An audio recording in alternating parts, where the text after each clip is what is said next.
GST यानी goods and services tax को 1 जुलाई को 5 साल पूरे हो रहे हैं। 1 जुलाई 2017 को इनडायरेक्ट टैक्स व्यवस्था में बड़ा बदलाव कर जीएसटी को लागू किया गया। उस दौरान ये उम्मीद जाहिर की गई कि जीएसटी के आने से केंद्र और राज्यों का टैक्स कलेक्शन बढ़ेगा। क्या इन 5 सालों में टैक्स कलेक्शन बढ़ा है और क्या ये इनडायरेक्ट टैक्स के मुकाबले सरकारों के लिए ज्यादा फायदेमंद साबित हो रहा है? ये जो नई व्यवस्था है, इस पर देखिए हमारा पूरा विश्लेषण इस रिपोर्ट में।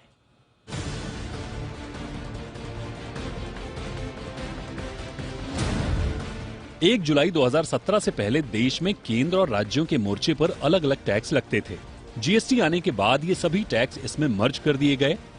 सिर्फ पेट्रोल, अल्कोहल और स्टाम्प ड्यूटी को इससे बाहर रखा गया। जब जीएसटी को लाया गया था तो इससे टैक्स प्रक्रिया के गुड और सिंपल होने के साथ ही राजस्व बढ़ाने वाला भी बताया गया था। लेकिन 5 साल में जीएसटी क्या सरकार का खजाना भरने में सफल रही है?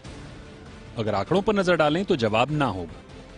रेटिंग एजेंसी इंडिया रेटिंग्स के मुताबिक जीएसटी को लाते वक्त राजस्व में जिस बढ़ोतरी की उम्मीद की जा रही थी वो अब तक नहीं दिखी है। एजेंसी के अनुसार वित्त वर्ष 2018 से 2021 के बीच राज्यों के टैक्स रेवेन्यू में स्टेट जीएसटी की भागीदारी 55.4% रही है। वहीं जीएसटी से पहले वित्त वर्ष 2014 से 2017 के बीच ये आंकड़ा 55.2% रहा है। यानी कि पहले और अब के टैक्स रेवेन्यू में ज्यादा फर्क नहीं आया है। वित्त वर्ष 2018 से 2021 के बीच स्टेट जीएसटी का एवरेज ग्रोथ 6.7% रहा है। तो वहीं वित्त वर्ष 2014 से 2017 के बीच एवरेज ग्रोथ 9.8% रहा था। सरकार ने जीएसटी कंपनसेशन सेस की समय सीमा मार्च 2026 तक बढ़ा दी है। समय सीमा बढ़ाने के पीछे की वजह भी राजस्व संग्रह में आई कमी और पिछले 2 वित्तीय वर्ष के उधार और बकाया शामिल हैं। जीएसटी से पहले की तुलना में ज्यादा राजस्व मिलने की उम्मीद केंद्र को भी थी। इसीलिए तो जीएसटी लागू होने के तुरंत बाद पेश हुए 2018-19 के बजट में 7,43,000 करोड़ के टैक्स कलेक्शन का लक्ष्य रखा गया था। लेकिन एक्चुअल कलेक्शन बजट एस्टीमेट से कम ही रहा।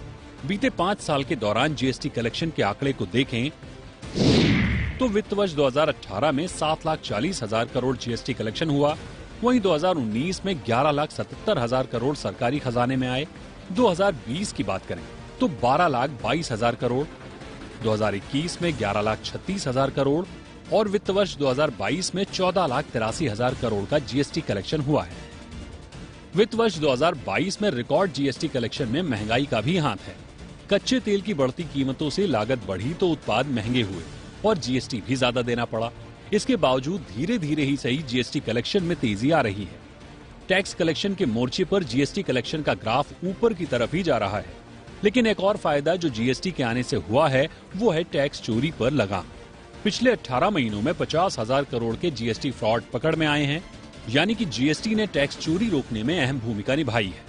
साथ ही कारोबारियों को कई तरह के टैक्स भरने से निजात भी दिलाई है। लेकिन कारोबारियों के लिए इसे और सुगम बनाने की खातिर जीएसटी भरने में और समझने में आ रही दिक्कतों को दूर करने की जरूरत है। ब्यूरो रिपोर्ट, जी मीडिया।